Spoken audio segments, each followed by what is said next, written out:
जी कर सकते। बिस्मिल्लाहिर्रहमानिर्रहीम। अल्लाह के फ़ज़ल व करम से हम इस वक्त Iqra Raudatul Atfal 17 kilometre Ferozepur road Awan market में हैं। ये इदारा है और यहाँ के ग्राउंड में हम अल्लाह के फ़ज़ल से जिस्मानी शिफा याबी के लिए अल्लाह रब्बुल इज़्ज़त के हुक्म से अपने साथियों समेत रोज़ाना एक एक्सरसाइज करते हैं जो योगा के नाम से मुतारफ़ है, और पूरी दुनिया में इंटरनेशनल लेवल पे अल्लाह के फ़ज़ल से इस योगा की क्लासों को दुनिया के अंदर फैलाया गया है, जो कि अल्लाह की रज़ा भी है और सेहत की खूबसूरत नेमत के हुसूल की कोशिशें भी हैं, और ये बिल्कुल फ़ी सबीलिल्लाह है। और इसका असल लोगो ये है कि हम हस्पतालों को वीरान करें, पार्कों को आबाद करें, अपने हर साथी के जिस्मानी और उसके शरई निज़ाम के मुताबिक हम उसको साथ लेके चलें। अल्हम्दुलिल्लाह ये एक चश्मा है जो कि मॉडल टाउन के योगा क्लब से डॉक्टर इफ्तिखार साहब की मेहनतों से, काविशों से हमने उनसे सीखा, और सीखने के बाद हमने यहाँ पे शुरू किया है। हमारे यहाँ पे सीनियर साथी मौजूद हैं, हिज़्बुल्लाह साहिब हैं, भाई फजल बादशाह साहब हैं, और माशाल्लाह ये हमारे ज़फ़र साहब हैं। अल्हम्दुलिल्लाह अब आज हमने यहाँ पे इनवाइट किया है अपने उस्ताद मुहतरम डॉक्टर इफ्तिखार अहमद साहब को, जो कि यहाँ हमारी हौसला अफजाई भी करेंगे, आपको योगा की इंशाल्लाह अहमियत भी बयान करेंगे। और मेरी तमाम सुनने वाले हजरात से हर तरह से ये गुजारिश है कि आप चाहे मर्द हों या औरत हों, आप इस चीज़ को अपनाएं। इंशाअल्लाह ये आपके पाँव के अंगूठे से लेके सर के ऊपर के बाल तक तमाम सिमत को अल्लाह रब्बुल इज़्ज़त की खूबसूरत नेमतों की शक्ल में आपको दिखाएगा। और पूरी दुनिया के अंदर जितनी अमराज हैं, योगा जिनको ठीक करता है, जो कि मेडिकल रिपोर्ट के अंदर भी नहीं आती, अल्लाह के फजल से वो पता भी नहीं चलता, ठीक हो जाती हैं। हमारे यहाँ पे इस योगा के अंदर 3-4 साथी अल्हम्दुलिल्लाह एक बड़ी बीमारियों से शिफा याब हो चुके हैं। अल्लाह उन सबको भी शिफा दे।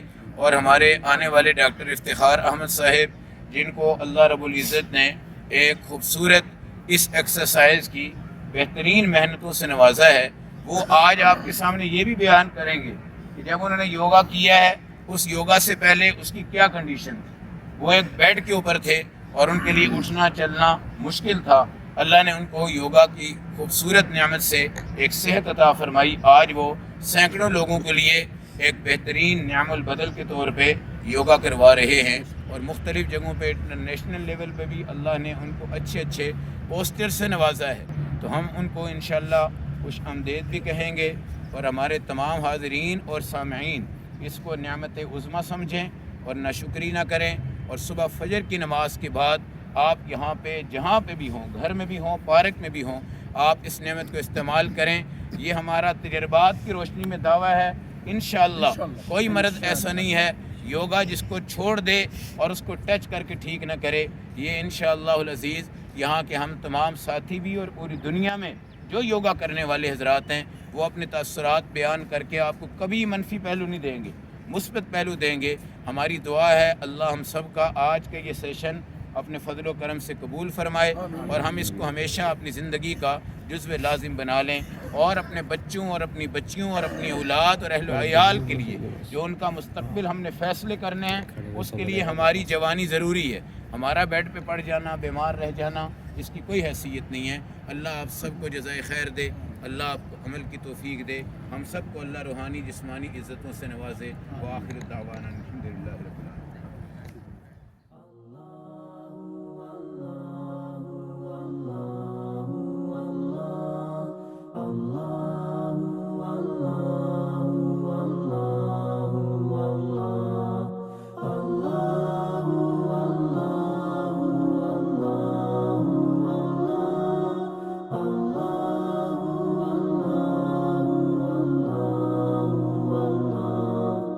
Allah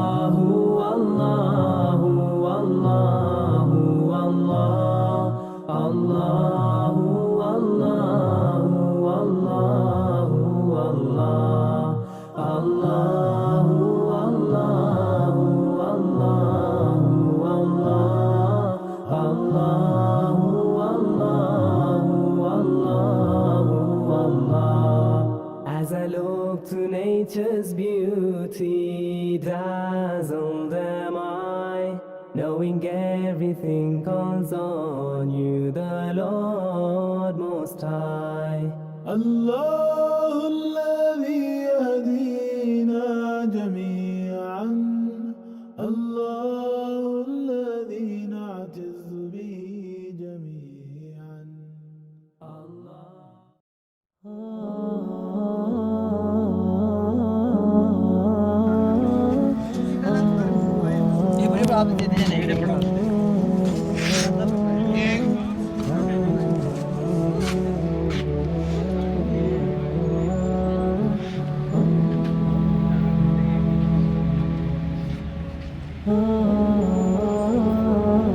गाड़ियाँ ज़्यादा आगे लेके जाओ।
डॉक्टर साहब को नहीं डॉक्टर साहब को चलो ऐसे नहीं आ रहे हो।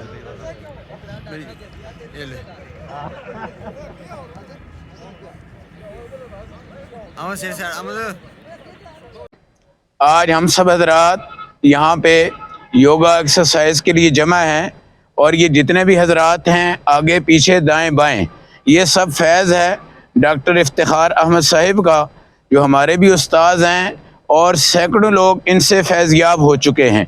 हम इनका शुक्रिया अदा करते हैं कि ये हमारी दावत पे भरपूर अंदाज में तशरीफ़ लाए हैं, और आप तमाम साथियों को भी हम शुक्रिया अदा करते हैं कि आप तमाम हजरात ने भी हमारे हस्बे वादा यहाँ पे 100% हाज़िरी दी है, उसमें 1% भी कोई इंशाअल्लाह कमी नहीं है।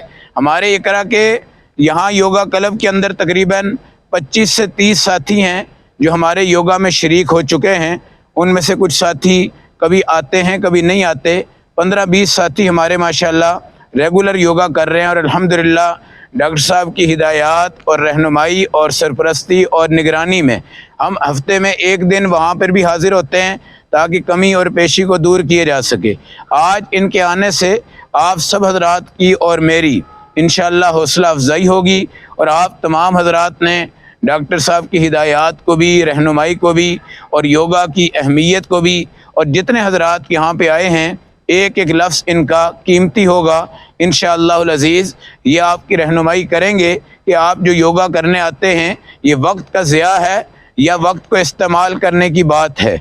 और योगा कौन सी नेमत है जो आपको आज तक नसीब नहीं हुई, और आप इसमें आएंगे तो अल्लाह आपको किन नेमतों से नवाजेंगे। हम तमाम हजरात का एक से आखिर तक शुक्रिया 100% अदा करते हैं। आप तमाम हजरात संजीदगी से, दिलचस्पी से इस जगह हैं जहाँ भी हैं, और इनकी तरफ से 5 से 6 शाखें इस वक्त योगा की काम कर रही हैं, जिसके अंदर यहाँ पे हमारे ज़फ़र साहब मौजूद हैं, भाई हारून साहब मौजूद हैं, और ये इकरा रौदतुल अत्फ़ाल का इकरा योगा क्लब भी मौजूद है। इंशाअल्लाह अज़ीज़ ये रंग आगे बढ़ेगा, आगे चढ़ेगा और इंशाअल्लाह फैलेगा, और ये रंग वो नहीं होगा जो कभी उतरेगा। ता हयात इंशाअल्लाह अज़ीज़ योगा के पोस्टर आपको चलता फिरता हंसता मुस्कराता, दुनिया से भी जब आपने जाना है तो ऐसे ही जाना है, मुख्ताजगी से आप पाक होंगे इंशाअल्लाह अज़ीज़। तो आप तमाम हजरात, एक तो नमाज की पाबंदी हो, उसके बाद आप जहाँ जहाँ भी हैं योगा में शरीक हुआ करें, अपने असातिज़ा का एहतराम किया करें, और उनके वक्त को मलहूज़ खातिर रखते हुए इसके अंदर किसी भी किस्म की गफलत से, सुस्ती से, गैर हाज़िरी से आप परहेज़ किया करें। एक मरतबा फिर हम डॉक्टर साहब की आमद पे क्लैप करते हैं, इनको खुश आमदेद कहते हैं, और आज इन्होंने हमारे हौसले बढ़ाए हैं। अल्लाह रब्बुल इज़्ज़त इन सब को जज़ाए खैर अता फरमाए। जज़ाकल्लाह।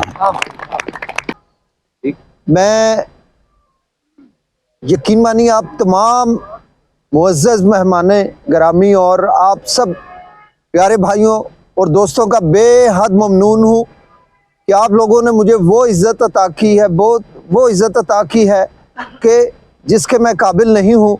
ये सब अल्लाह की रहमतें हैं, आप साथियों की, आप भाइयों की मोहब्बतें हैं, जिन्होंने किसी मुश्किल वक्त में भी मेरा साथ नहीं छोड़ा। एक मुश्किल वक्त भी आया था, लेकिन अल्लाह ताला ने अपनी रहमत ऐसी की कि अपनी रहमतों में कोई कमी नहीं वाक़या होने दी, और मेरे आप जैसे प्यारे साथियों का साथ नहीं छूटने दिया। आज अल्लाह सुब्हानहू ताला की ख़ास रहमत से ये आसानियाँ बांटने का जो अमल जो कि मेरे पास 8 साल पहले शुरू हुआ था, अल्लाह सुब्हानहू ताला ने अपनी रहमत की है कि मोहतरम कारी साहब और ज़फ़र भाई के अलावा हारून भाई हैं, और कुछ साथी और हमारे ऐसे हैं कि जो अब अल्लाह की रज़ा के लिए इंसानियत की खिदमत जो है वो अपने अपने क्लबों में कर रहे हैं। तो ये दिया से दिया जलने वाली बात है। आप सब हजरात ने आके देख लिया होगा कि योगा में अल्लाह ताला की ख़ास रहमत होती है, और जब आप योगा में आते हैं तो योगा एक मुकम्मल साइंस है जो कि साबित शुदा है कि आपके अमराज जो हैं वो तेज़ी से कम होने लगते हैं, अद्वियात और डॉक्टर्स की ज़रूरत जो है वो कम से कम तर होती चली जाती है। ये अल्लाह की बहुत रहमत है। तो मैं आप हजरात से ये ज़रूर रिक्वेस्ट करूँगा कि प्लीज़ तमाम हजरात रोज़ाना 1 घंटा दिया करें। यकीन माने ये एक तरह की ज़कात है जो आप अपनी जिस्मानी सेहत के लिए रोज़ाना अदा करते हैं। आप देखें गाड़ी जो है जिसमें हम मोबाइल डालते हैं वो सारा दिन नहीं चलती, वो शायद हम आधे घंटे के लिए चलाते हैं या 1.5-2 घंटे के लिए चलाते हैं मैक्सिमम सारा दिन। फिर भी हम हर माह उसके अंदर बहुत महंगा किस्म का ऑयल और फिल्टर्स वगैरह चेंज करते हैं ताकि गाड़ी के अंदर जो कसावतें इकट्ठी हुई हैं, जो उसका मटेरियल जो है वो ऑयल के अंदर घिस के शामिल हो रहा है। अब ये वो ऑयल है जो इसको नुकसान पहुंचाएगा। अगर हम वक्त पे उसको तब्दील नहीं करेंगे तो यही ऑयल नुकसान पहुंचाएगा, और अगर हमने वक्त पे गाड़ी का मोबाइल चेंज ना किया तो गाड़ी का इंजन सीज हो जाएगा, और गाड़ी चाहे फिर वो 50 करोड़ की है या 1 अरब की है, वो बहुत ज़्यादा खर्चा करवा देगी। तो टाइमली हम मोबाइल इसलिए चेंज करते हैं कि गाड़ी का जो पार्ट्स घिसे हैं वो मोबाइल के अंदर जहाँ जिस पुर्जे में जाएंगे इसे घिसा के नुकसान पहुंचाएंगे। तो उस बड़े नुकसान से बचने के लिए हम क्या करते हैं कि 2000-3000 किलोमीटर के बाद काफ़ी ज़्यादा महंगा ऑयल ख़रीद के, फिल्टर्स ख़रीद के हम चेंज कराते हैं ताकि गाड़ी हमारी चलती रहे। लेकिन बदकिस्मती से इंसान तसाहल पसंद है, वो ये बहुत ज़रूरी बात नहीं समझता कि उसका अपना खून भी वो मोबिलाइल है, जिसके अंदर इंसानी जिस्म 24 घंटे चल के घिसता है और इस खून के अंदर हमारे इस्तेमाल शुदा मवाद शामिल हो जाता है। ये जो यूरिक एसिड है, ये जो कोलेस्ट्रॉल्स हैं, बाई प्रोडक्ट या एंड प्रोडक्ट्स जो हैं, ये जब हमारे खून में शामिल होते हैं, हमारे जिस्म की ज़रूरत है कि हम इसको निकाल दें, हम मोबिलाइल की तरह खून को भी तब्दील करें। वो 1-1.5 महीने के बाद हम गाड़ी का मोबिलाइल चेंज करते हैं, जबकि गाड़ी दिन में शायद 1 घंटा चलती है या आधा घंटा चलती है, लेकिन ये मशीन जो हमारी मशीन है ये 24 घंटे नॉन स्टॉप चलती है। और इसमें भी बेइंतहा ज़रूरी है कि हम इसको चेंज करें। जी, तो दोस्तों इंतहाई ज़रूरी है कि आप 23 घंटों के बाद 1 घंटे की ज़कात दिया करें जिस्म की, और आके इन वेस्ट प्रोडक्ट को जिस्म से बाहर निकाल लें। ज़ाहिर आप योगा करेंगे, आपका जिस्म का हर एक मसल, सेल, जॉइंट जो है मूव करेगा, और पूरे जो हमारा एक्सक्रीटरी सिस्टम है, अल्लाह सुब्हान ताला ने जिस्म के अंदर फासद मादों के अखराज का निज़ाम रखा हुआ है, जिसमें हमारे गुर्दे शामिल हैं, हमारा जिगर शामिल है, आंतें हैं, जिल्द है, ताकि हमारे फासद मवाद निकलते रहें। लेकिन अगर हम अपने घर में बैठे रहेंगे या सोए रहेंगे तो वो एक्शन मुकम्मल नहीं हो सकेगा। उसके लिए आपने हर सूरत, दिन हो या रात, सर्दी हो या गर्मी, आंधी हो या तूफ़ान, हर सूरत में आपने यहाँ मौजूद होना इस मदरसे में। यकीन माने, हमने बरसती बारिशों में, आप साथियों ने देखा है कि बरसती बारिशों में भी हमने दौड़ नहीं लगाई और हम योगा कर रहे होते हैं। अगर सर्दी ठंड होती है, बहुत ज़्यादा स्वेटरें होती हैं, तो फिर भी गीला होने का डर होता है, लेकिन माल्टाउन में कनोपियाँ बनी हुई हैं। आपके पास भी यहाँ बरामदे हैं, आप बरामदों में योगा कर सकते हैं, बड़ी सेफ्टी, आपके पास ज़्यादा सेफ्टी है। लेकिन प्लीज़ इसको ज़रूर किया कीजिए। आप जब भी, मैं आपको यकीन दिलाता हूँ, योगा के लिए आते हैं, आपके बच्चे अगर नहीं किसी वजह से आ पाते तो आपके पोते, नवासे, नवासियाँ, पोते, पोतियाँ या अगली जनरेशन वो ज़रूर आपको कॉपी करती है। तो आपने अल्लाह की रज़ा के लिए ये बेड़ा उठाना है। आसानियाँ बांटने का सबसे बड़ा दुनिया में अचीवमेंट ये है कि आपकी कोशिश की वजह से किसी के चेहरे पे स्माइल आ जाए, किसी की दर्द में कभी वाक़या हो जाए। आज अल्लाह की ऐसी रहमत है कि यहाँ मौजूद बहुत से साथी मेरे समेत कमर की इंतहाई तकलीफ़ में, माजूरी की हालत से अल्लाह ताला ने अपनी रहमत से मुझे उठाया है योगा के ज़रिए।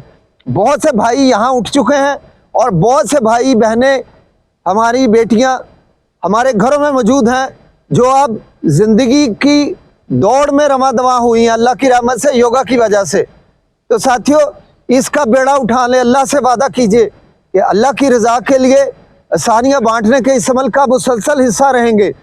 और मुझे यकीन है कि जैसे मॉडल टाउन पार्क से 5-6 पार्क बन गए हैं, 5-6 जगहों पे योगा हो रहा है, जिसके लिए मैं इन तमाम स्पेशली कारी साहब, जफ़र साहब, हारून साहब और दूसरे साथियों की बहुत ज़्यादा मैं हौसला अफजाई भी करना चाहूँगा। इनके लिए एक ज़बरदस्त क्लैप कीजिएगा, एक आवाज़।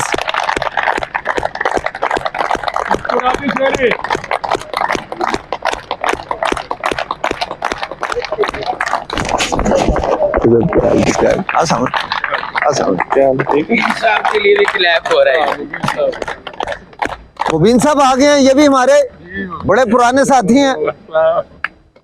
तो साथियों, आप सब हजरात जो हैं, मैं बात काफ़ी लंबी हो गई है, मैं आप सब के आने का बेइंतहा ममनून हूँ। आज आपने एक बार फिर मेरे चेहरों पे वो मुस्कुराहटें बिखेरी हैं जो ज़िंदगी में इससे पहले सिर्फ एक दफ़ा जब हम रिटर्न हुए मॉडल टाउन पार्क में, वो दिन और ये दिन मेरी ज़िंदगी के 2 यादगार तरीन दिन हैं, बहुत बड़े दिन हैं। मैं आप लोगों की मोहब्बतों का हमेशा एहसानमंद रहूँगा, मैं झुका नहीं सकता। इसकी आपको अल्लाह की तरफ से ही जितनी भी आपको आसानी मिल सकती है और जितनी भी इसका बदला है अल्लाह की रहमतों से मिल जाएगा। यहाँ हमने वादा करना है कि हमने घरों में पड़े हुए, मुश्किल में पड़े हुए लोगों को उठा के हेल्प करना है। याद रखिए, दुनिया में सबसे बड़े डॉक्टर आप खुद हैं। ये जो स्पेशलिस्ट बैठे हुए हैं, जीपीज बैठे हुए हैं, ये आपकी बीमारी में कुछ मदद कर सकते हैं, लेकिन ये होलिस्टिक ट्रीटमेंट नहीं कर सकते। होलिस्टिक ट्रीटमेंट वो होता है कि जिसमें आपका जिस्म का बीमार हिस्सा भी शफायाबी पाए, आपका जिस्म भी सेहत पाए और आपका जहन और सोचें भी पॉजिटिव हो जाएं और वो भी सेहत पाएं। ये मुकम्मल इलाज जो है अल्लाह की रहमत से ये योगा के ज़रिए मुमकिन है, अल्लाह के कलाम पाक से मुमकिन है, अल्लाह के नबी के बताए हुए इलाज से मुमकिन है सिर्फ। जबकि जो हम मुरवजा तरीका इलाज आजकल कर रहे हैं ये सिर्फ आपका वक्ती तौर पे मामला है, वरना अल्लाह की रहमत से ये सिलसिला हुआ है कि बहुत से साथी अपना शुगर के मर्ज को हमेशा के लिए खुदा हाफिज कह के दोबारा से नॉर्मल लाइफ गुजार रहे हैं। यहाँ पे भी वो बंदे मौजूद हैं, आप सब ने कहीं और भी देखे होंगे। तो चलिए आइए हम सब योगा के चंद एक वार्म अप वगैरह ना तबला करवाए, ठीक है? तो अब ना बस नॉर्मल करवाए, ठीक? कोई मसला नहीं, कोई मसला नहीं, कोई मसला नहीं, वो दिल के लिए करवाते हैं हम रिक्वेस्ट पे। आज के दौर में कमर की तकलीफ और घुटनों की तकलीफ जो है वो बहुत ज़्यादा हो चुकी है, हर जगह इसके मरीज मौजूद हैं। याद रखिए ये गर्दन की दर्द या नीचे कमर में किसी जगह दर्द जो है या घुटनों में दर्द, इसकी सबसे बड़ी वजह जो है वो उन पट्ठों का, जिन पट्ठों ने इन हड्डियों को या इन जोड़ों को संभाला होता है, वो पट्ठे, वो टेंडन्स, वो लिगामेंट आपके कमज़ोर हो जाते हैं एज के साथ।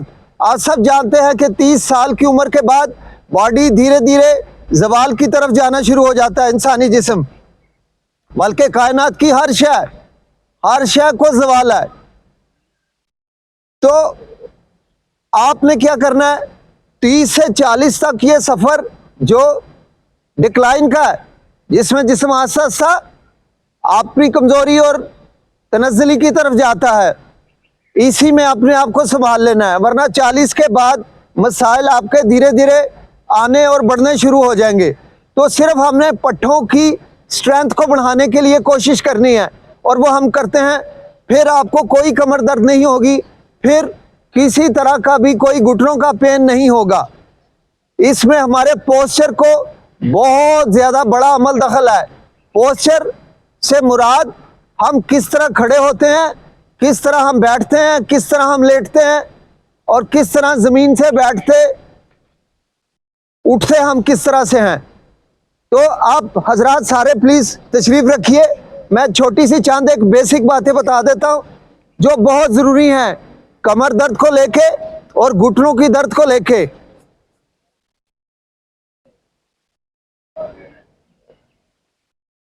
साथियों, एक तो हमारे नबी ने हमें सेहत के लिए एक खलासा अता कर दिया है। नबी पाक सल्लल्लाहु अलैहि वसल्लम का फरमान है, अगर आप चाहते हैं कि आप कभी बीमार ना हो तो आप खाना कम खाएं। खाना कम से मुराद ये नहीं कि आप थोड़ा सा खा लें, फिर थोड़ी देर बाद फिर थोड़ा सा खा लें, फिर थोड़ी देर बाद थोड़ा सा खा लें, नहीं, हर सूरत में 2 से ज़्यादा खाने नहीं खाने, आप कभी बीमार नहीं होंगे। और फिर याद रखिए कि ये 2 खाने ऐसे खाने हैं कि इसके बीच में कोई और कुछ नहीं खाना आपने। मसलन अगर फ़र्ज़ करें आप सुबह का नाश्ता करते हैं और शाम को खाना खाते हैं, तो आपने सुबह से शाम तक बिल्कुल रोज़े की हालत में रहना है। यूरोप ने इस राज को पा लिया है, वो राज जो मेरे रब ने, मेरे नबी ने हम सब को सिखाया, रोज़ा रखने वाला। हम सब ने इसको सवाब के तौर पे लिया है। जैसे हम कुरान पाक को पढ़ते हैं तो सवाब की नीयत से सिर्फ पढ़ते हैं, हमने कभी जानने की कोशिश नहीं की कि यार ये कुरान में अल्लाह हमसे कैसे मुहातिब और क्या कहना चाह रहे हैं। हम आते हैं बचपन में भी मदरसों में जाते हैं, कुरान पाक को सिर्फ पढ़ लेते हैं, उसको हम हिफ्ज़ कर लेते हैं, लेकिन ये एक मुकम्मल ज़ाब्ता हयात है। इसके एक एक लफ्ज़ पे गौर करने के लिए हमें तवज्जो देने की सिर्फ ज़रूरत है। इसी तरह ये रोज़े जो फ़र्ज़ किए गए हैं, ये इस वजह से नहीं कि सवाब हासिल हो। सवाब इसका एक मैनिफेस्टेशन है जो आपको हासिल होती है, लेकिन इसकी असल फ़ायदा इस पे अमल करने से है। यानी जब आप सहरी के टाइम से मगरिब तक, अजान तक आप खाते पीते कुछ भी नहीं है, तो आपका जिस्म एक ऐसे अमल का शिकार होता है जिसे हम मेडिकली ऑटोफेजी कहते हैं, ऑटोफेजी भी कहते हैं। दो लफ्ज़, ऑटो खुद बहुत, फेजी माइक्रोफेजीज होते हैं ख़ास जिस्म के अंदर सेल जो हमारी डैमेज और वेस्ट प्रोटीन को खाना शुरू कर देते हैं। हमारे जिस्म में दोस्तों बहुत सी ऐसी फैट है जो कि हमारे लिए बाइस नुकसान है। तो अल्लाह ने ऐसे सेल रखे हुए हैं जो कि उस फैट को खाना शुरू कर देते हैं। हम साल में जब एक बार रोज़े रखते हैं ना, तो हमारे वो सेल एक्टिव होके हमारी वो प्रोटीन, डैमेज प्रोटीन को खा लेते हैं जो कि हमारे माइटोकॉन्ड्रिया हमारे पावर हाउस हैं जिस्म के। जैसे ये ट्रांसफार्मर लगे हुए हैं, आपको बिजली प्रोवाइड कर रहे हैं। हमारी जिस्म की जितनी भी ताकत है वो माइटोकॉन्ड्रिया की वजह से है, क्योंकि वो पावर हाउस है। तो हम आजकल माइटोकॉन्ड्रिया को सांस लेने का मौका नहीं दे रहे। माइटोकॉन्ड्रिया को वक्फा देने के लिए अल्लाह सुब्हानहू तआला ने रमज़ान को फ़र्ज किया है।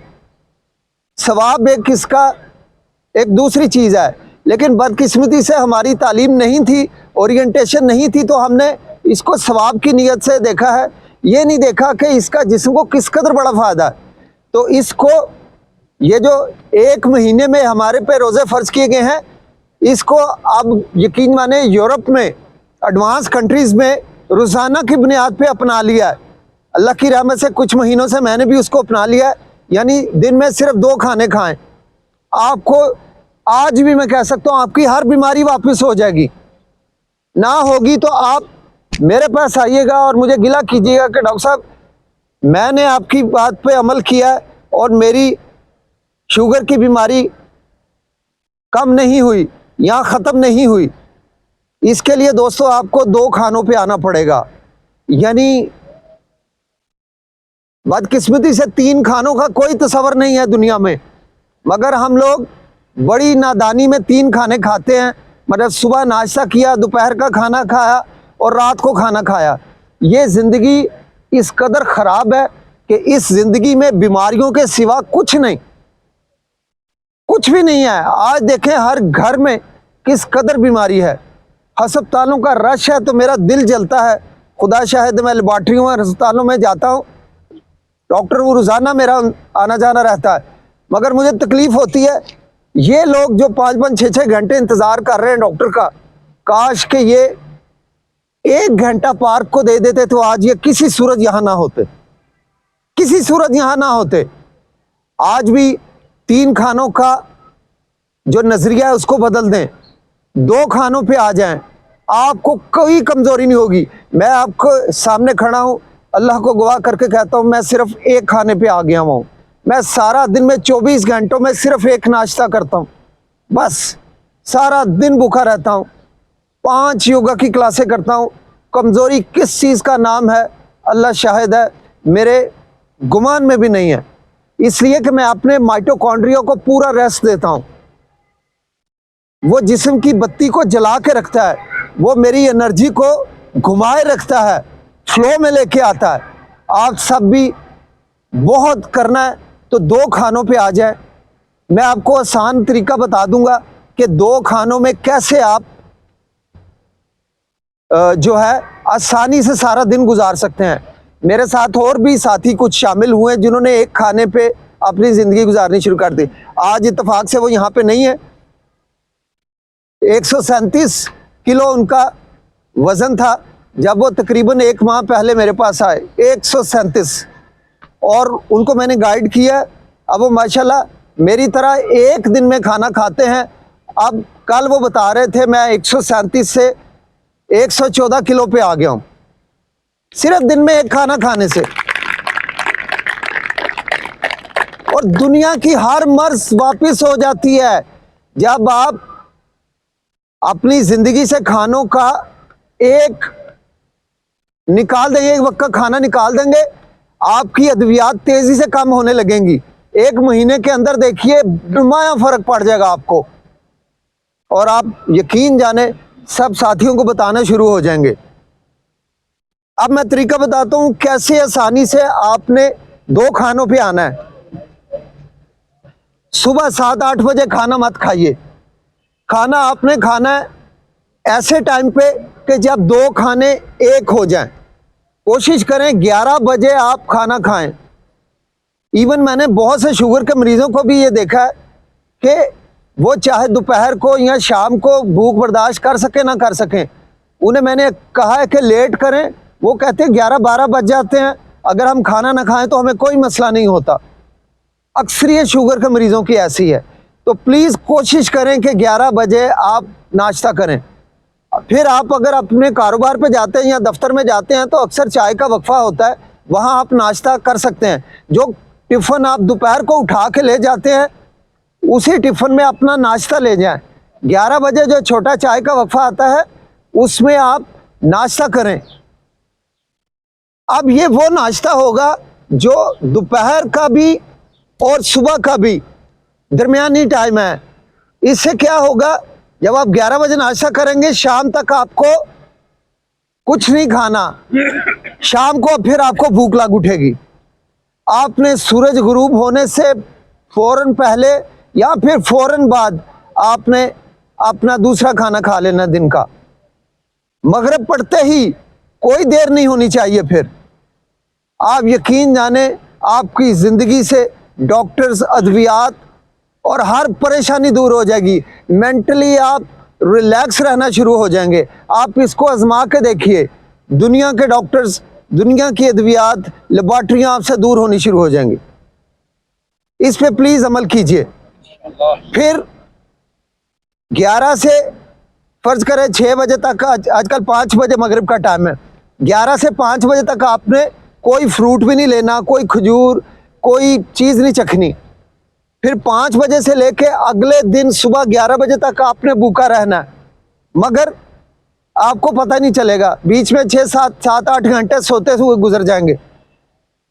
आप शिकंजबीन हल्की सी नमक वाली जितनी मर्जी पीजिए इस दौरान, कोई ममनू नहीं है। ये रोज़ा सिर्फ खुराक का है, पानी का नहीं है। आप ब्लैक कॉफ़ी मतलब सुबह नाश्ते से लेकर शाम तक जितनी मर्जी ब्लैक कॉफ़ी पी लीजिए, चीनी नहीं डालनी।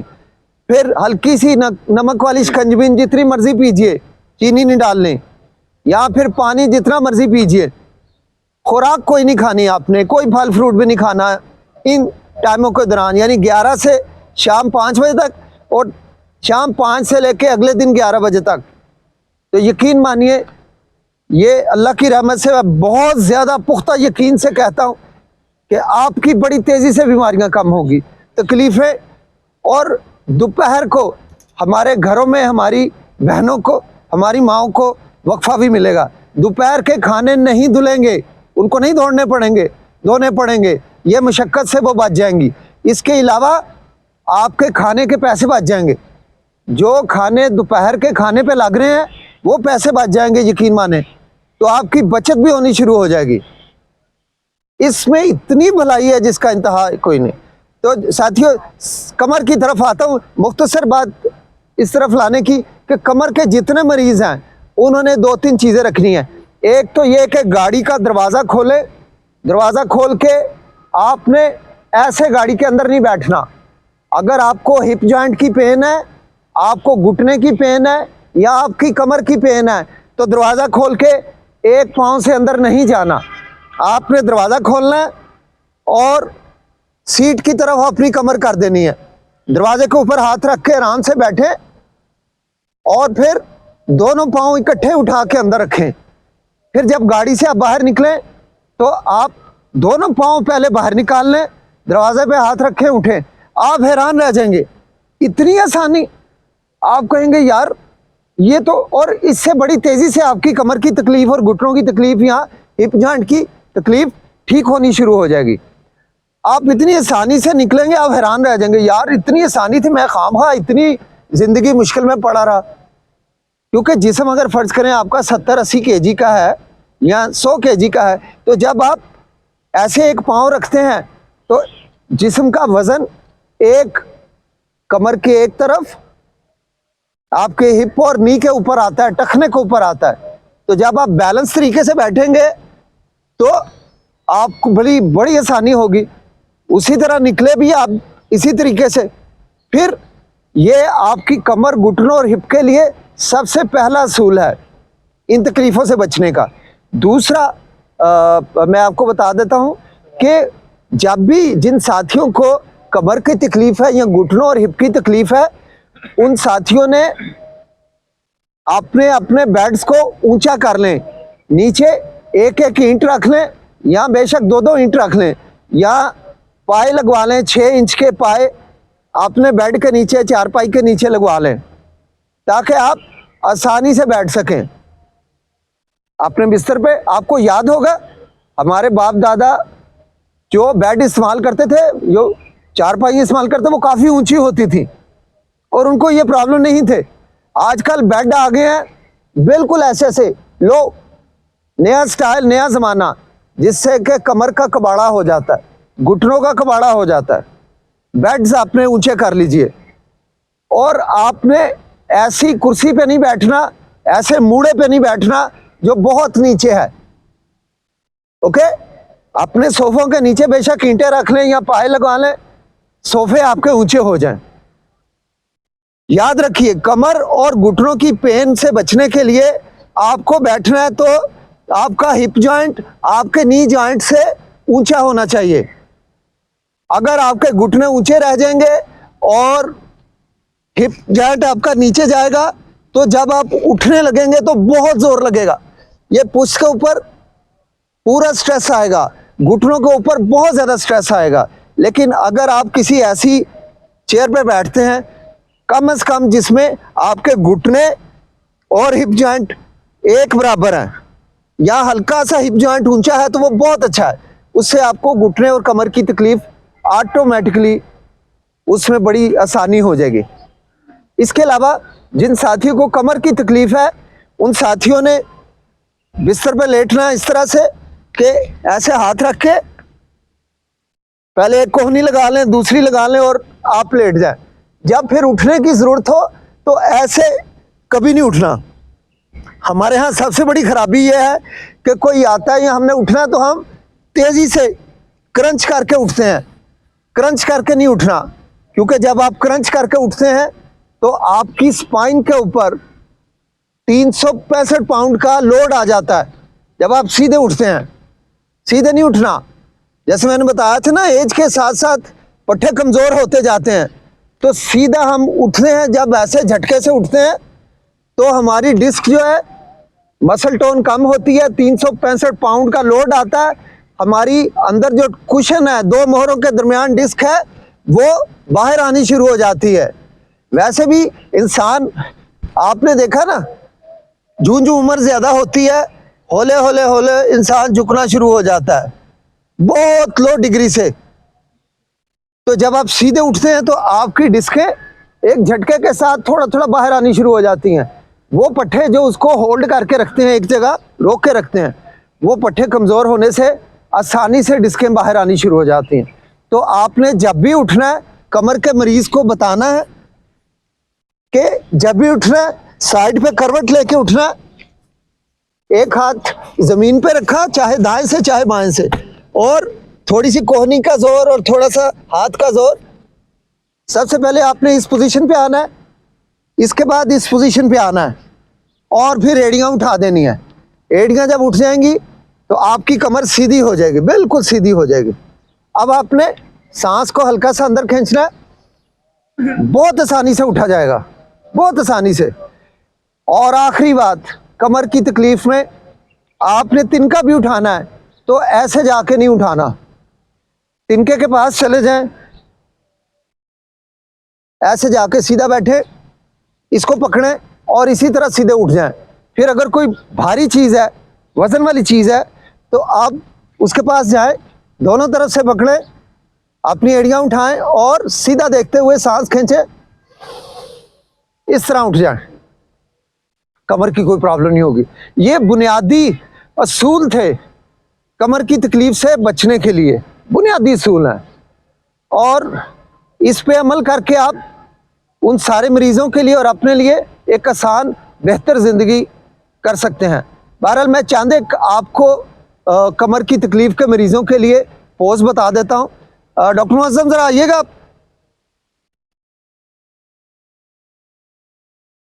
चंद एक आसान कमर के लिए पोस्चर्स आपको बता देता हूँ कि जिससे आप किसी भी कमर के मरीज़ की मदद कर सकते हैं। हाँ, लेट जाए, लेट जाए। आप जब भी किसी कमर के मरीज़ की जो है उसके इलाज के सिलसिले में जाएं तो मरीज़ फ़र्ज़ करें लेटा हुआ है, एक तो कोशिश करें कि उसका फॉर्म नरम नहीं होना चाहिए, थोड़ा हार्ड फॉर्म होना चाहिए, या जिसे हम आर्थो वाला फॉर्म कहते हैं वो होना चाहिए पेशेंट के लिए। ठीक है, तो जब भी आप मरीज़ की तरफ जाए तो आप सबसे पहले जो है पहली एक्सरसाइज जो है यहाँ पे जितना आसानी से मरीज़ उठा सकता है थोड़ी सी मूवमेंट देके आप उसकी कमर के पट्ठों को थोड़ा सा चला लें। ठीक है, इसके बाद आप घुटने पे हाथ रखें और ये एक बड़ा अच्छा पोज है जिसमें कि आपके जो हैमस्ट्रिंग मसल हैं, जब आप हैमस्ट्रिंग को स्ट्रेट करके पुश रखते हैं, इसमें मरीज को कहें कि वो सांस लेता रहे नाक से। ठीक है, एक दफ़ा इस तरफ से करना है और एक दफ़ा दूसरी लेग से करना है। आप 5 से 10 मरीज को सांस लेने के लिए कहें कि नाक से भारी लंबे लंबे सांस ले। इसके बाद जो भी कमर का मरीज है आपने दोनों लेग्स पकड़ के कोशिश करनी है। ये तो चूंकि आदी हैं, इनकी लेग्स बिल्कुल सीधी हो गई हैं, वरना अक्सर कई लोग हैं शुरू में वो मुश्किल वो इतनी लेग्स उठा सकेंगे।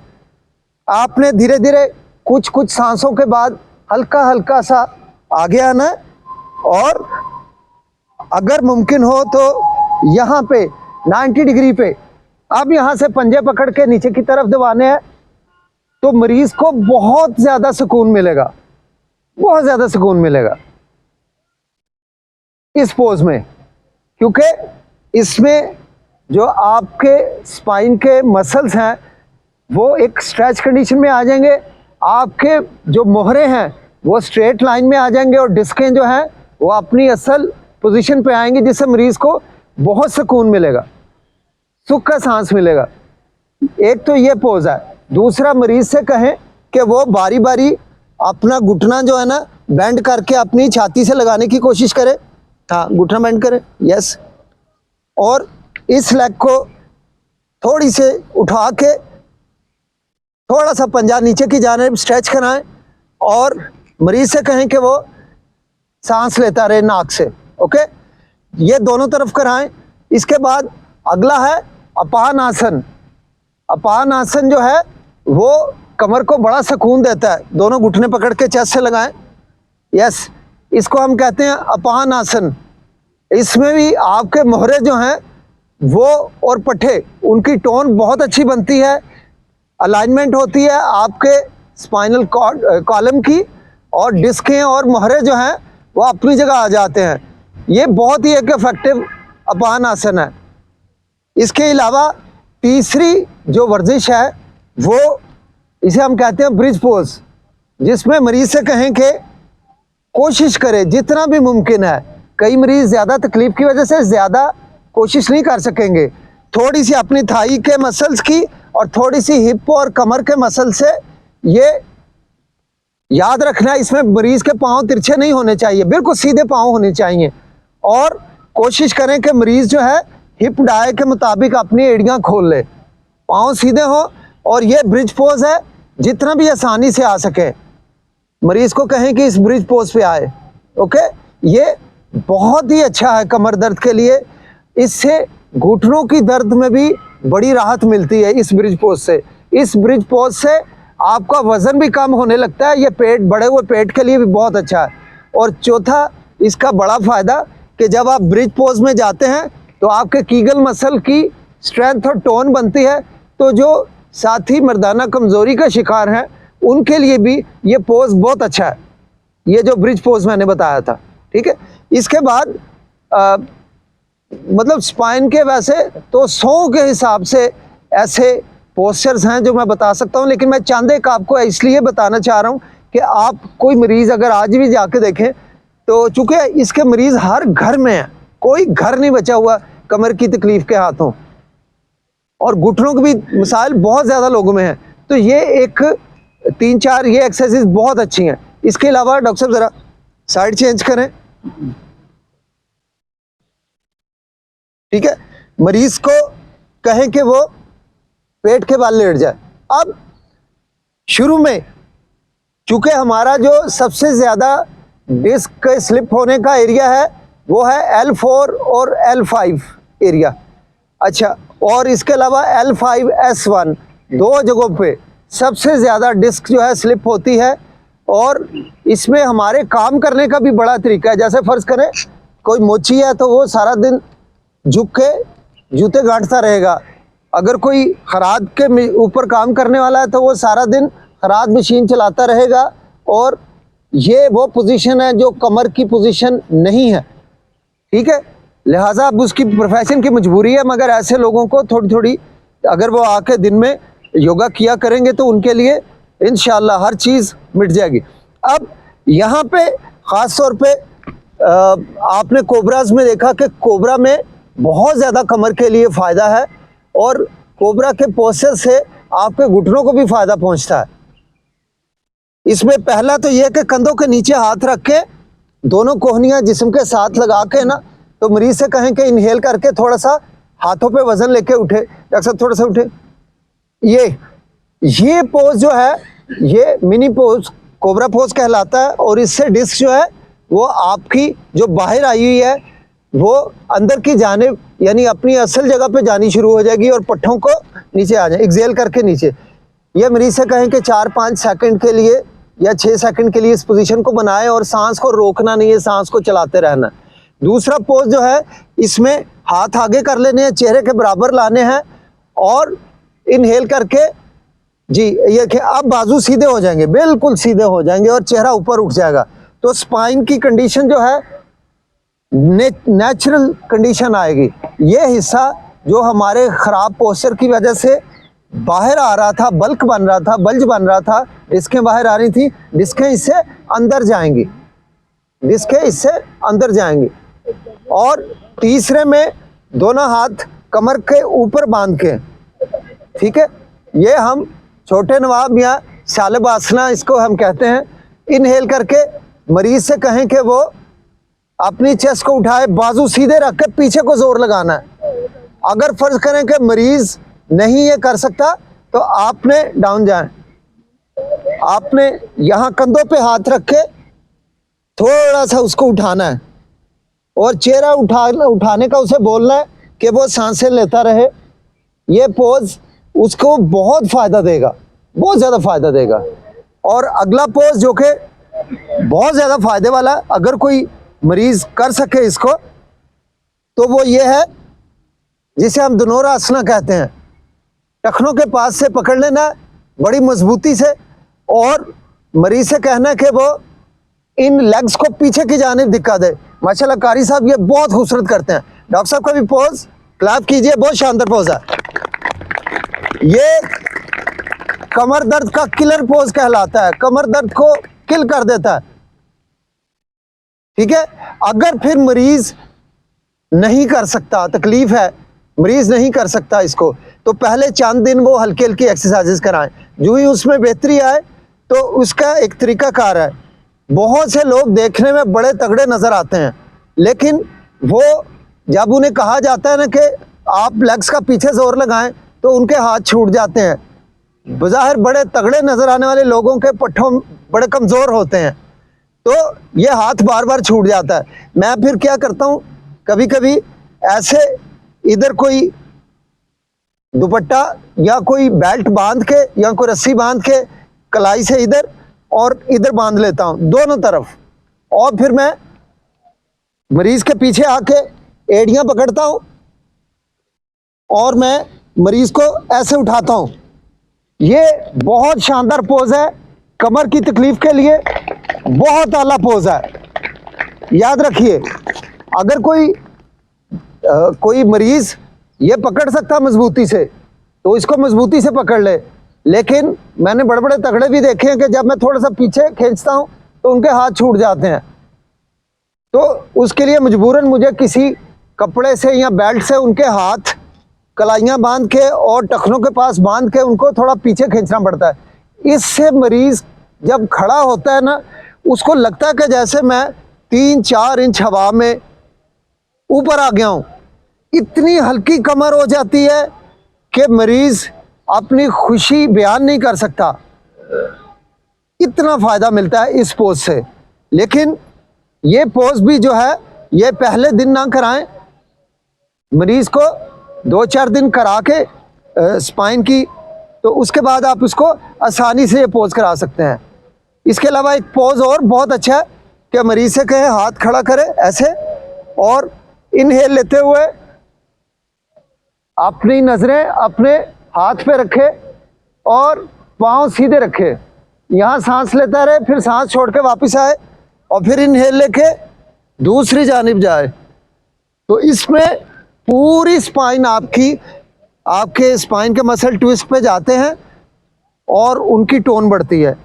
यकीन माने ये कोई मर्ज नहीं है, कमर की तकलीफ बीमारी कोई नहीं है, सिर्फ पट्ठों की कमज़ोरी है। इसमें तकलीफ चूँकि पट्ठे कमज़ोर होते हैं तो मोहरे अपनी अलाइनमेंट छोड़ देते हैं। जब मोहरे अलाइनमेंट छोड़ते हैं तो डिस्क थोड़ी बाहर आती है, तो हराम मगज़ के रेशे या नर्व्स जो वहाँ से गुज़र रही होती हैं, वो नर्व जो है जब डिस्क उस नर्व को टच करती है तो हमारी पेन स्टार्ट हो जाती है कमर में। ठीक है, इन पोस्चर से क्या होगा, डिस्क वापस अपनी असल जगह की तरफ जाएगी और जो कंप्रेशन आ रहा है, नर्व जो है उसके ऊपर जो दबाव आ रहा है वो हट जाएगा। तो ये फिर एक ऐसा लाजवाब सिलसिला हो जाएगा कि जिससे मरीज़ की मसल की टोन जो ही बेहतर होगी, मरीज़ अल्लाह के हुक्म से, अल्लाह के फजल से बिल्कुल ठीक हो जाएगा। और एक एंड में मैं आपको ऐसा फ्लो बताना चाहूँगा जो कि कमर और घुटनों की तकलीफ़ के लिए बहुत ही शानदार है। आप उसको किसी भी ऐसे मरीज़ में जिसको घुटनों की तकलीफ़ है, हमारे एक साथी हैं, उनको ऑपरेशन के लिए डॉक्टर ने बताया हुआ था, आज घुटनों की तब्दीली तकरीबन 15-16 लाख या इवन 20-20 लाख रुपए तक हो रही है और ज़्यादती हो रही है बहुत सी। मैं ये नहीं कहता कि हर बंदे से ज़्यादती हो रही है, लेकिन यकीन माने 70-80% से भी ज़्यादा मरीज़ों को घुटनों के ऑपरेशन और कमर के ऑपरेशन से बचाया जा सकता है, बल्कि इससे भी कहीं ज़्यादा हो। और हमारे एक साथी हैं यहाँ, आज हमारे साथ ताज साहब तो नहीं आए हुए, ठीक है, तो वो उनका प्रॉब्लम था, वो नी रिप्लेसमेंट की तरफ जा रहे थे। तो ये एक तकलीफ दे और बड़ी लंबी सर्जरी है। जैसे ये हम बाईपास का भी बहुत महंगा और तकलीफ दे सर्जरी है। हम अगर अपनी लाइफ में थोड़ा सा तवज्जो दें, 1 घंटे के लिए पार्क में आके योगा करें, तो इंशाअल्लाह ना कभी दिल का मर्ज होगा, ना कभी कमर और घुटनों का, और ना कभी दूसरा, तीसरा, चौथा, पांचवा, छठा कोई मर्ज आपको नहीं लाहुक होगा इंशाअल्लाह। अल्लाह के हुक्म से आपको अपनी इबादत में भी लुत्फ मिलेगा। अब उनसे पूछें जो चेयर पे बैठ के नमाज पढ़ते हैं, वो अल्लाह का हुक्म तो मानते हैं, वो अल्लाह को राज़ी करने के लिए पूरी कोशिश करते हैं, लेकिन वो तरस जाते हैं कि या खुदा कभी हमारा पेशानी सजदे में लग जाए। और ऐसे कितने सारे पेशेंट अल्हम्दुलिल्लाह मैंने ठीक किए हैं। शिफा तो अल्लाह ताला की ज़ात देने वाली है, लेकिन उनको इतना लुत्फ़ और इतना मज़ा आता है सजदे में जाके जिसकी हद नहीं। तो सिंपली छोटा सा एक फ़्लो मैं बताने लगा हूँ जो उम्र के साथ साथ, बढ़ती हुई उम्र के साथ आपकी कमर पे वो बुरे असरात नहीं आने देगा। कमर की तकलीफ़ और घुटनों की तकलीफ़ के लिए वो सबसे अच्छा है। आप ज़रा गौर फरमाइएगा। इसके लिए आपने मरीज़ को क्या करना है, मैट को फोल्ड करके उसके ऊपर मरीज की एड़ियाँ रखवा देनी है। या आप हजरात में से अगर खुदा ना सा किसी को कमर या घुटनों की तकलीफ है तो ये छोटा सा एक फ्लो है जिसे योग सैल्यूटेशन कहते हैं।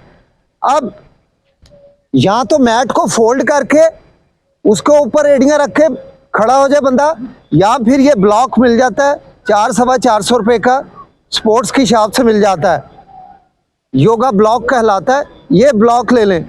अब अगर छोटी सी एक वीडियो आप लेना चाहते हैं, वीडियो ले लीजिए। अच्छा,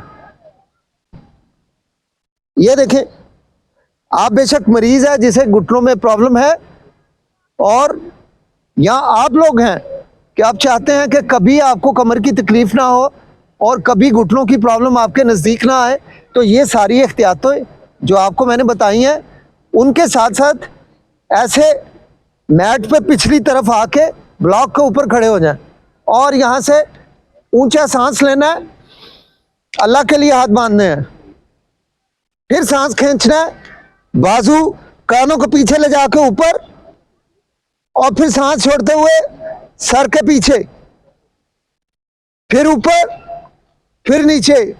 ये एक सेट हो जाएगा। इस तरह के 3 सेट करने हैं, यानी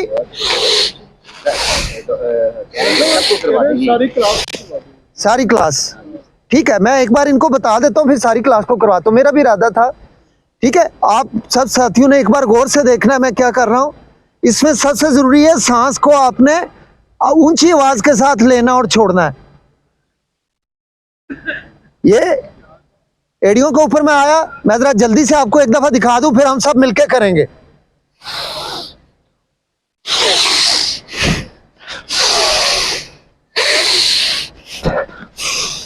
एक,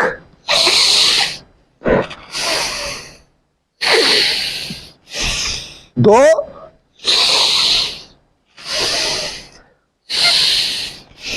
और 3 करते ही आपने बैठ जाना है।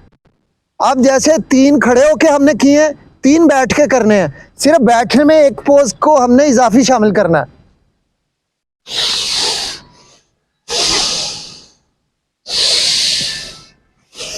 इजाफी पोज जो है वो ये है, जैसे आप फायर कर रहे हैं, और 4 हो गए,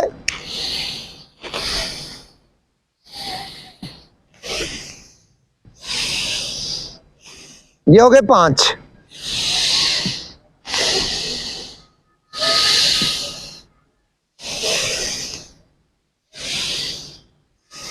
ये हो गए 6 मुकम्मल हो गए।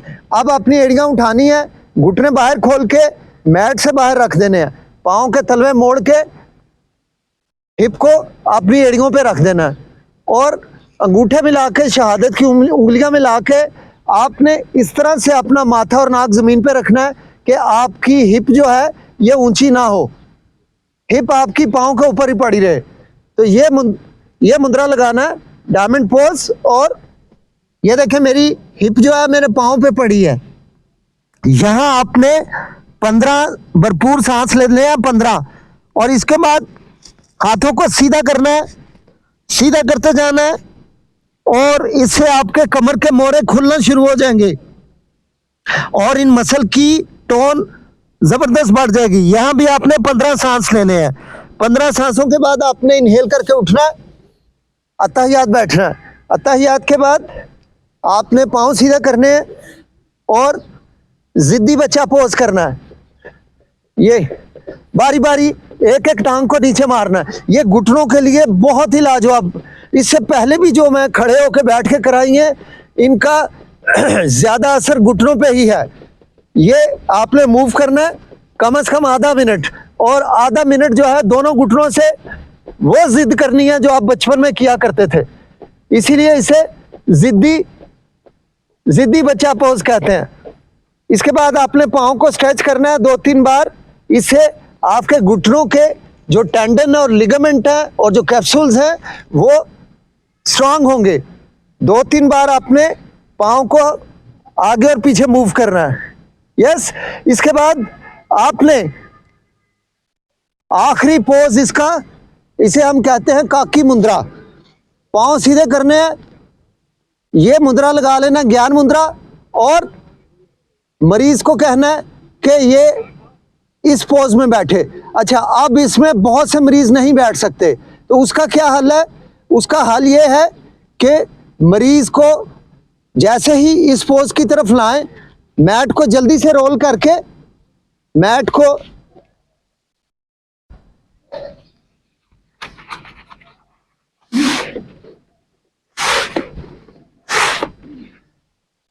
रोल करके मरीज को जब बिठाने लगे, तो जब घुटनों की प्रॉब्लम है तो मरीज ऐसे बैठ ही नहीं सकता, काकी मुद्रा। जो लोग नहीं बैठ सकते, मैट को रोल करके यहाँ रख देना है और वो इधर बैठ जाएगा। इससे घुटनों के ऊपर प्रेशर कम हो जाएगा, ठीक है। फिर कई साथी ऐसे हैं जो मैट तो मुख्तसर है, 3-4 इंच है, उनके ज़्यादा प्रॉब्लम होती है। उन मरीजों को ये गाँव तकिया होता है ना, अच्छा भरवा लें टाइट करके, गाँव तकिया इधर रखा के मरीज को बिठा दें, तो यहां तनाव कम आएगा, पेन नहीं होगी। चंद दिनों के बाद ये वाले थाई के मसल जब ताकतवर होंगे, ये आपके ऊपर वाले घुटने को ऊपर खींचेंगे और नीचे वाले पट्टे नीचे खींचेंगे, तो आपके घुटनों का गैप दोबारा से बढ़ जाएगा। वो गैप आ जाएगा वापस जो आपकी जवानी में था। ये घुटनों का ऑपरेशन क्यों होता है कि गैप कम होना शुरू हो जाता है, उसके लिए ये पट्टे कमज़ोर हो जाते हैं। ये काफ मसल हम वर्जिश नहीं करते तो ये काफ मसल और थाई मसल वीक होते हैं। इससे क्या होता है कि ये घुटना ड्रॉप होना शुरू हो जाता है, गैप कम हो जाता है, और गैप कम होने से उसके अंदर जो कार्टिलेज है, साइनोवियल मेम्ब्रेन या मुर्कनी हड्डी जिसे हम कहते हैं, वो हड्डी के ऊपर प्रेशर आता है, वो बड़ी तेज़ी से घिसनी शुरू हो जाती है। उसके अंदर लेसदार मवाद जिसे हम साइनोवियल फ्लूइड कहते हैं, वो भी 40 साल के बाद बनना कम हो जाता है। घुटने खुश्क होने शुरू हो जाते हैं अंदर से। जब ये थाई मसल कमज़ोर होते हैं, घुटने अंदर से खुश्क होते हैं, तो नतीजतन ये हो जाता है कि मरीज से चलने फिरने में तंगी होती है। यहाँ ये पट्टे जब बहुत कमज़ोर होते हैं तो फिर आपने देखा कि मरीज़ इस चाल पे आ जाता है, पट्टों में कोई दमखम नहीं होता, मरीज़ ऐसे हल्की हल्की चाल चल पाता है बड़ी मुश्किल से। तो ये पट्टे इस्तेमाल नहीं होते तो ये अकड़ते चले जाते हैं और मरीज़ की आर्टिकुलेशन का प्रोसेस जो है वो हो ही नहीं पाता। तो याद रखिए, वो साथी जो बैठ नहीं सकते काकी मुद्रा में, उनको आपने गाँव तकिए पे बिठाना है या मैट रोल करके। अच्छा, मैट भी 2 तरह के हैं, एक ज़रा मोटे वाले हैं, उनका तो काफ़ी मोटा गुलाई में बन जाता है, और अगर नहीं पतले वाले हैं तो 2 या 3 मैट इकट्ठे रख के रोल करके मरीज़ को ऐसे बिठा दें उसके ऊपर, या गाँव तकिए पे बिठा दें। अच्छा, कुछ साथी ऐसे हैं जो कि अत्तहियात नहीं बैठ सकते, आपने ऐसे भी लोग देखे हैं। उन साथियों को अत्तहियात बिठाने के लिए आपने क्या करना है, उनको घुटनों का प्रॉब्लम नहीं होता, टखने उनके हार्ड होते हैं, टाइट होते हैं, तो ऐसे लोगों को आपने मैट रोल करके उनके टखनों के नीचे रख देना ऐसे। यानी आप देख रहे हैं मैं हिप के नीचे नहीं मैट रखा। जिन साथियों के टखने सख्त हैं, वो अत्तहियात नहीं बैठ सकते, उनको ऐसे मैट रखवाना है और पाँव आपने ऐसे ऊपर रखवा देने हैं, तो उनको टखनों में पेन नहीं होगी। तो चलें, ये बेसिक चीज़ें बतानी थी। आइए कम से कम हम एक बार सारे मिलकर योग सैल्यूटेशन करते हैं। आइए अपने अपने मैट रोल कर लें।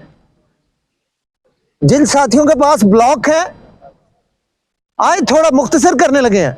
आइए आइए,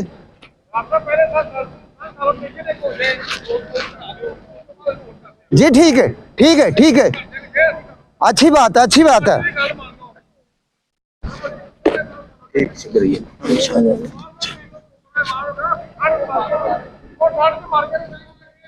आस्था जी, वो इसको कैसे फॉलो करेंगे, इस बात में सब हो जाएगा ना। ट्रांसफॉर्मेशन योग का पहले योग करवा, हाँ बताया आपने वही जी। दोस्तों, चूँकि आज घुटनों और कमर पे खसूसी हमारी नज़र थी, या जितनी भी बातें हुई हैं इनको नज़रअंदाज किए बगैर आप घुटनों और कमर की तकलीफ से बाहर नहीं आ सकते। लिहाजा एक सजेशन आई है यहाँ से, हमारे बड़े प्यारे भाई इंजीनियर हिजबुल्लाह साहब हैं, उन्होंने सजेशन दी है कि चूँकि कुछ लोग बिल्कुल नए हैं तो जो वो सन सैल्यूटेशन है उसको बाद में करवा लिया जाए, पहले योग सैल्यूटेशन करा लिया जाए। अच्छा, योग सैल्यूटेशन से आपकी कमर गिरेगी नहीं, गिरने से मुराद आपकी ज़िंदगी को बहुत लंबे अरसे तक रमा दमा रखेगी इंशाल्लाह। तो आपके घुटनों की लाइफ को बढ़ा देगी, तकलीफ है भी तो ये चंद दिनों में घुटनों की तकलीफ को ख़त्म कर देगी। अब अगर आप साथियों के पास मैट है तो मैट को रोल कर लें और अपनी एड़ियाँ रोल किए हुए मैट पे रख दें। कोई साथी अगर ऐसे हैं, क्योंकि जब आप बैठ के हाथ ऊपर उठाएंगे, अगर आपके एड़ियों के नीचे कोई ब्लॉक नहीं है या मैट नहीं है आपके घुटनों के नीचे, तो फिर घुटनों के ऊपर प्रेशर आएगा। मैं नहीं चाहता कि प्रेशर आए, इसके लिए बेहतर है कि आप लोग जिनके पास ये नहीं है योगा ब्लॉक, ये नीचे ईंट भी रख सकते हैं, अपनी एड़ियों के नीचे ईंट भी रख सकते हैं और ईंट के ऊपर एड़ियाँ रख सकते हैं। बाकी के साथ ही मैट रोल कर लें और उसके ऊपर एड़ियाँ रख दें। यार करा देना प्लीज़, बाद में कराना, पहले योग सैल्यूटेशन करा दो ताकि इन साथियों को जो कुछ अभी मैंने बताया है वो इनको आसान भी लगे।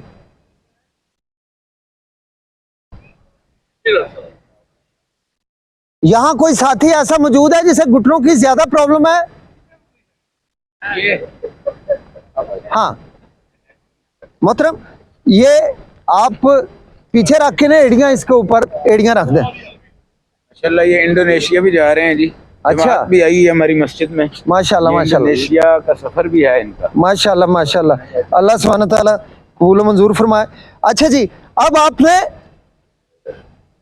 मैट पे पीछे आ जाएं, मैट पे पिछली तरफ आ जाएं तमाम साथी, और इनहेल करके अल्लाह के लिए हाथ बांध लीजिए, अपने सीने के सामने प्रे पोज में आ जाइए। यहां से अपने नथनों से सांस खींच के बाजू ऊपर उठा दें। कोशिश करें आपके बाजू आपके कानों के पीछे चले जाए, इससे आपकी देखें कमर की पोजीशन बहुत अच्छी हो जाएगी। इसके बाद सांस छोड़ते हुए दोनों हाथ अपने गर्दन के पीछे बांध लें, फिर एक सांस खींचे ऊपर और सांस छोड़ते हुए सीने के सामने ले आए। ये एक सेट हो गया। अब फिर आइए, सांस खींचिए ऊपर, सांस छोड़ते हुए नीचे, फिर सांस खींचिए ऊपर, फिर सांस छोड़ते हुए नीचे। ये 2 सेट हो गए हैं। अब तीसरा और आखिरी सेट करेंगे। सांस खींचिए अंदर, हाथ ऊपर, एक्सेल, सर के पीछे, सर को नीचे नहीं गिरने देना, सामने देखते रहना। इनहेल ऊपर और एक्सेल करते हुए अब आपने बैठ जाना है। अब आप बाहर बैठ जाइए। अब आपकी एड़ियों के नीचे कोई ना कोई अगर मैट है या ब्लॉक है तो बहुत आसानी होगी। अगर नहीं है और आपको घुटनों की तकलीफ है तो ये थोड़ी सी आप अगले पोज में मुश्किल में आ जाएंगे। ये जो पोज हमने खड़े होकर किए हैं यही बैठ के करेंगे। इनहेल, हाथ उठाइए ऊपर, एक्सेल सर के पीछे, इनहेल ऊपर, एक्सेल सीने के सामने। सिर्फ एक पोज इसमें ज्यादा है। इनहेल करके for pose, exhale pray pose. 4 set हो गए हैं। Inhale up, exhale back of head, inhale up, exhale सीने के सामने, इनहेल फॉरपोज, एक्सेल प्रेपोज। 5 हो गए हैं। आखिरी सेट के लिए inhale up, exhale down. Sir नीचे नहीं गिरने देना, सामने देखते रहना। Inhale up, exhale down. अब इनहेल फॉरपोज, और जब आप फॉरपोज पे आ जाए अपनी एड़ियां उठा के घुटने नीचे लगा दे, घुटने मैट से बाहर खोल दीजिए, पांव के तलवे मोड़ लीजिए। अपने नीचे से बेशक मैट को हटा दें, ब्लॉक को हटा दें अपनी एड़ियों के नीचे से। अब अगर किसी साथी को बैठने में मुश्किल है तो वही मैट जो उसने रोल किया हुआ है यहां पे रख ले, यहां पे रोल किया हुआ मैट रख ले ताकि उसको बैठने में आसानी हो। अगर जी अपनी हिप के नीचे रख ले और यहां अपने अंगूठे मिला लें, अपनी शहादत की उंगलियां मिला लें और अपने नाक और माथे को इस तरह से नीचे टच करें कि आपकी हिप जो है वो आपके पांव पे पड़ी रहे। हिप को पांव पे पड़ा रहने दें। अपना माथा और नाक लगा के आंखें बंद करें, मुंह बंद करें और नाक से सांस लेना शुरू कीजिए। देखिए कमर में आपको बड़ी राहत मिलेगी। 15 सांस लीजिए। आपकी हिप आपके पांव के ऊपर ही पड़ी हुई है, हवा में ऊंची नहीं है। 15 सांस बहुत आपको राहत देंगे। इस दौरान आपकी कमर के पट्टे, आपकी टांगों के जितने भी मसल और पट्टे हैं ये बहुत ताकत पकड़ना शुरू हो जाएंगे। आपको सांस लेने में भी बड़ा मजा आएगा। अब आस्ते आस्ते अपने हाथ सीधे करते जाएं, घसीटते हुए सीधे ले जाएं अपने हाथों को। अब देखें आपके मोहरे खुलना शुरू हो गए, आपको कमर में राहत और ज्यादा बढ़ती शुरू हो जाएगी। फिर 15 सांस लीजिए भरपूर, आंखें और मुंह बंद, नाक से सांस लीजिए और छोड़िए।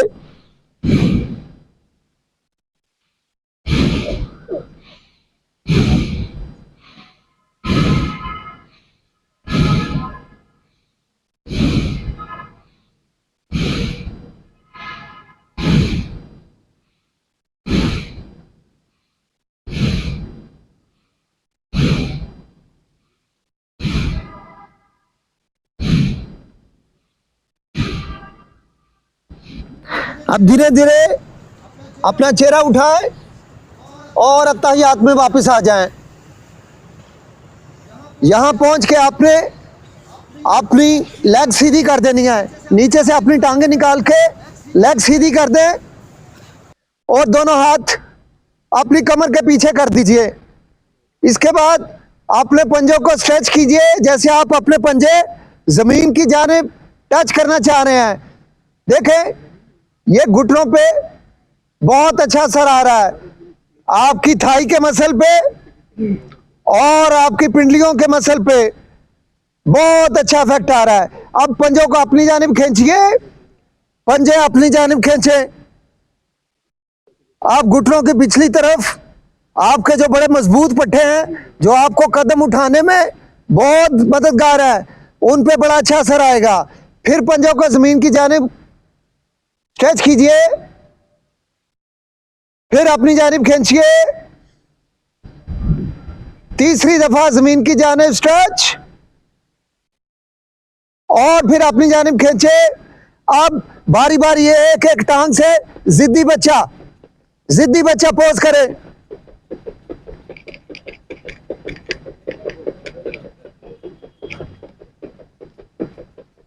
कम से कम आधा मिनट आपने जिद्दी बच्चा करना है, वो जिद करनी है जो बचपन में आप किया करते थे।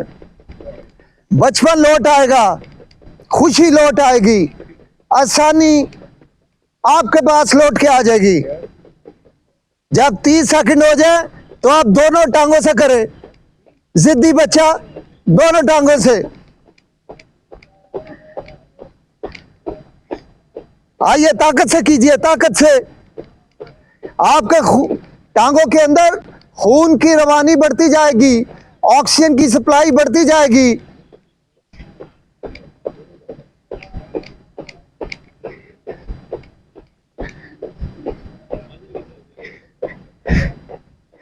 अब काकी मुद्रा पे बैठने का टाइम आ गया है। मोहतरम, अपनी एड़ियों के नीचे वो ब्लॉक रख लें, ब्लॉक रख लें अपनी एड़ियों के नीचे, अपनी एड़ियों के नीचे ब्लॉक रख लें। कैसे बैठ गए? अगर आप काकी मुद्रा बैठ सकते हैं, एड़ियों के नीचे ब्लॉक को रखें और काकी मुद्रा पे आ जाएं।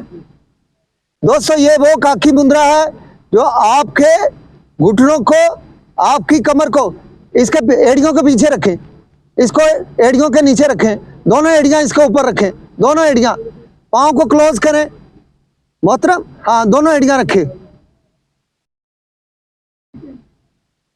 जी। आसानी हो गई ना? कितनी आसानी हो गई है।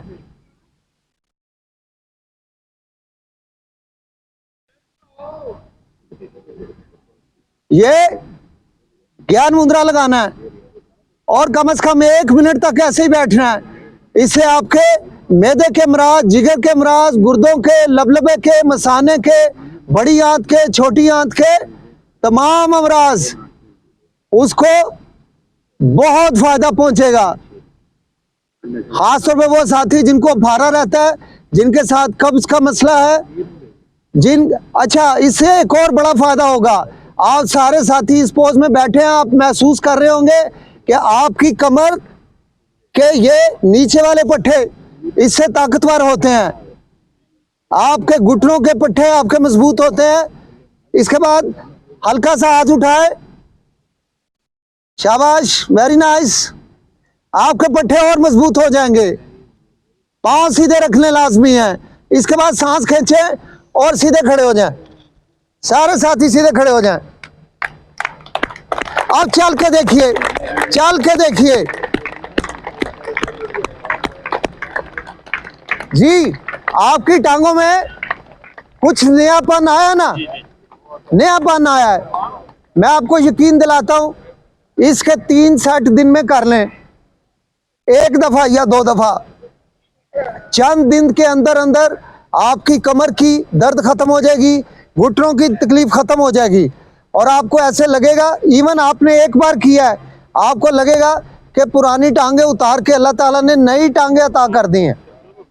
ये इतना शानदार और आला और बढ़िया हमारा फ्लो है, बिल्कुल इसमें 4-5 मिनट से ज़्यादा नहीं लगते।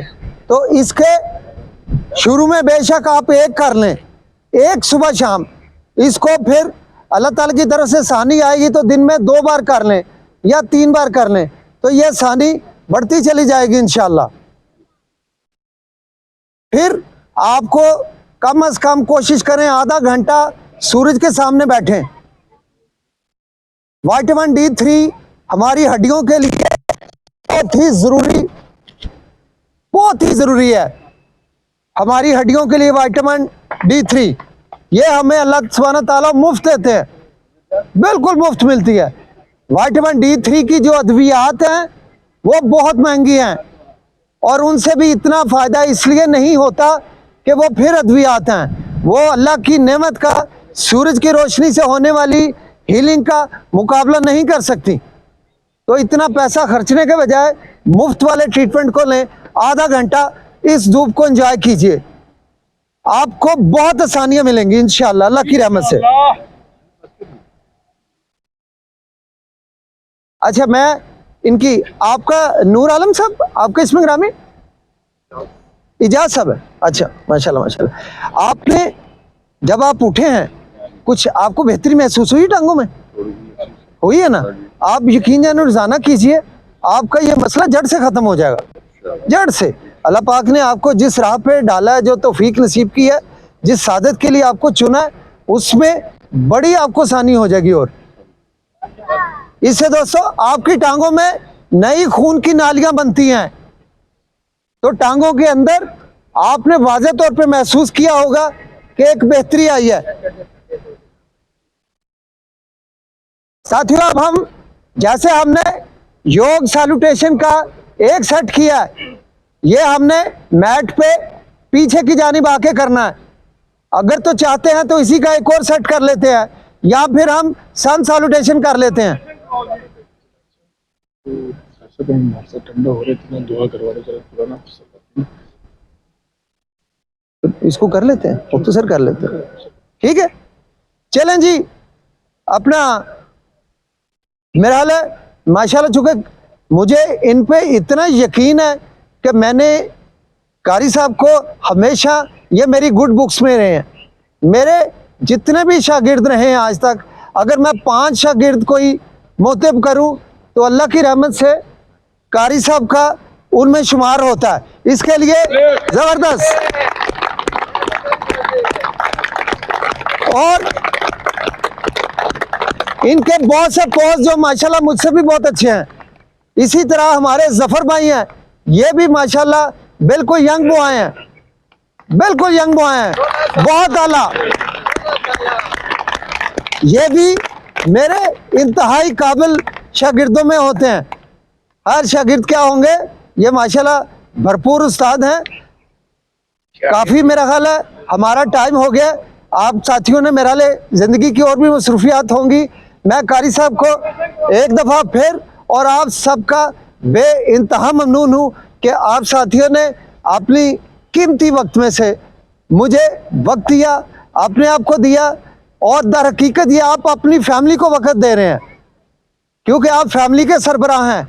आप बेहतर हैं तो आपकी फैमिली बेहतर है, आप खुदा ना खास्ता बेहतर नहीं है तो फैमिली का निज़ाम चलाने में भी काफ़ी मुश्किलात हो जाती हैं।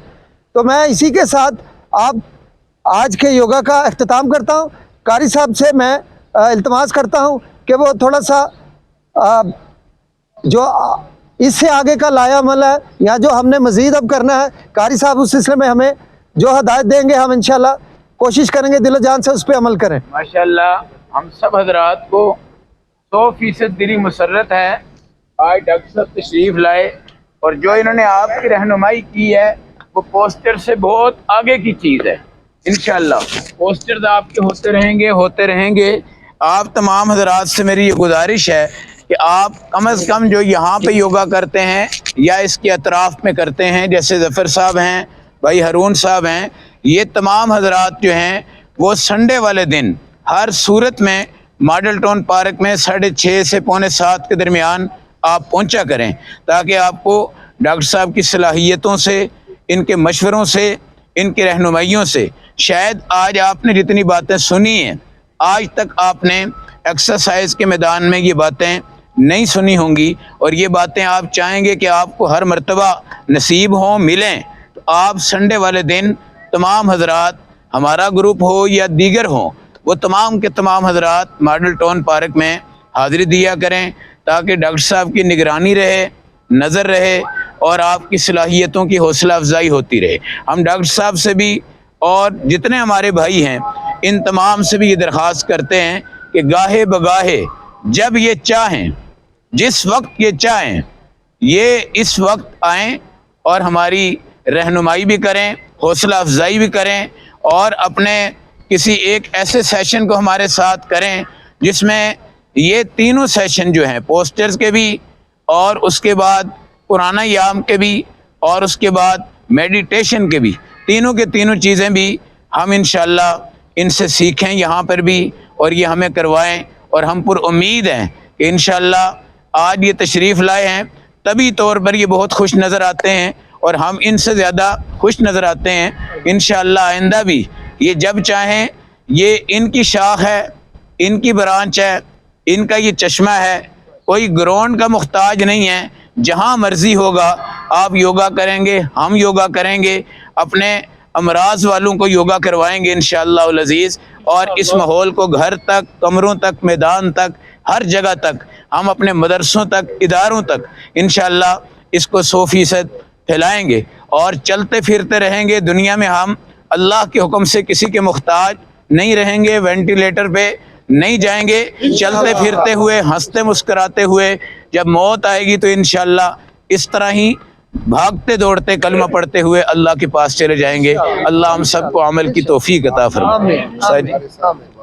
मज़ीद कुछ मेरा ख्याल है आखिरी मुख्तसर बात के जितना दिया सरकार ने मुझको उतनी मेरी औकात नहीं थी। ये तो करम है उनका, मुझ में तो ऐसी बात नहीं। सुभान अल्लाह। यकीन जाने मैंने कभी सोचा नहीं था कि ये इस कदर जिंदगी में खुशियाँ, कितनी खुशियाँ आएंगी।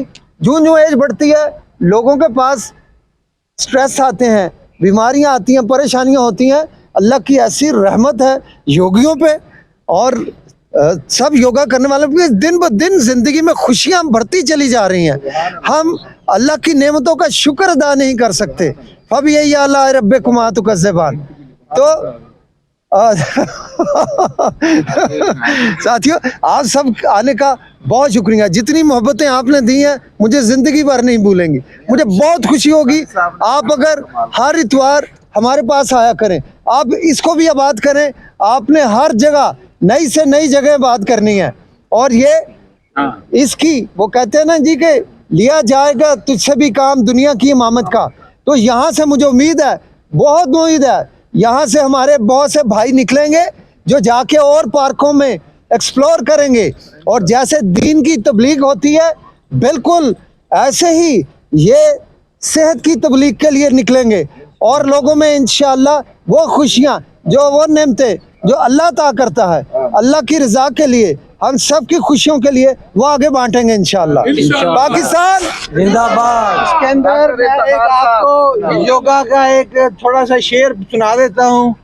बीमारियां जावन हवावां दे नाल, बीमारियां जावन हवावां दे नाल, योगा सी करना इफ्तिखार दे नाल, योगा सी करना इफ्तिखार दे नाल, योगा सी करना है डॉक्टर दे नाल, योगा सी करना है जी डॉक्टर दे नाल। डॉक्टर साहब जिंदाबाद, डॉक्टर साहब जिंदाबाद, डॉक्टर साहब जिंदाबाद। बहुत शुक्रिया, बहुत शुक्रिया, बहुत शुक्रिया। हमारे माशाल्लाह इस योगा के मैदान में हमारे साथ शरीक हैं, ये हमारे उस्ताद हैं, जामिया अशरफिया के बहुत अजीम मुफ्ती भी हैं माशाल्लाह, ये भी हमारे साथ शरीक हैं और ये बड़े संजीदा होकर योगा करते हैं और इनकी वजह से माशाल्लाह कई साथी हमारे यहाँ शरीक हो चुके हैं और कई माशाल्लाह शिफा याब भी हुए हैं। अल्लाह इनको जज़ाए खैर दे। मैं आज के इस इख्तितामी तकरीब पर उस्ताद जी से ये दरख्वास्त करता हूँ कि एक मुख्तसर सी दुआ फरमाएँ, क्योंकि जब खाना तैयार हो, नाश्ता हो ना जी, फिर खतीब को भी लोग बद्दुआएं देते हैं और लंबी दुआ वाले भी बद्दुआएं देते हैं।